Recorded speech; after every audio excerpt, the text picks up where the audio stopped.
ସମସ୍ତେ ଜାଣିଥିବେ କାକୁଡି କି ଏଇଟା ହଉଛି କଣ କହିଲେ ଫୁଟି କାକୁଡି। ଆଉ ଆଗରେ ତ ଆଗ କାଳେ ସମସ୍ତେ ଫୁଟି କାକୁଡି ପିଇବାକୁ ଭଲ ପାଆନ୍ତି। ଏବେ କୋଉଠି କୋଉଠି ଦେଖାଯାଉନି। ଆଉ କେତେ ସୁନ୍ଦର ଲାଗୁଛି ଦେଖନ୍ତୁ, ପାଚିକି ପୁରା ଫାଟି ଯାଇଛି, କେଡେ ସୁନ୍ଦର। ଆକୁ ଏବେ ଆମେ ପଣା କରିବା, ଫୁଟି କାକୁଡି ପଣା।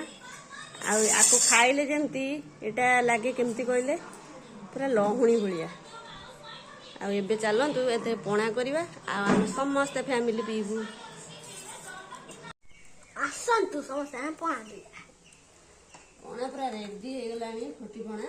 ଦେଖନ୍ତୁ ଗୁଡ଼ ମରିଚ ଅଦା ପଡ଼ିଛି, ଆଉ ପଣା ପୁରା ରେଡି ହେଇଗଲାଣି।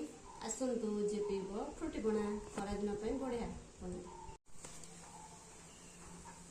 ଆସନ୍ତୁ ସମସ୍ତେ ଫୁଟି ପଣା ପିଇବା। ପଣା ଏବେ ରେଡି ହେଇଗଲାଣି। ମରିଚ ଗୁଣ୍ଡ ଅଦା ଗୁଡ଼ ସବୁ ମିଶିକି ପଣା ତିଆରି ହେଇଯାଇଛି। ଆଉ ଏଇଟା ଖରାଦିନ ପଣାଟା, ଫୁଟି ପଣାଟା ପିଇଲେ ପେଟଟା ଥଣ୍ଡା ରହିବ। ଯୋଉମାନେ ପଣା ପିଇବାକୁ ଚାହୁଁଛନ୍ତି ଆସନ୍ତୁ।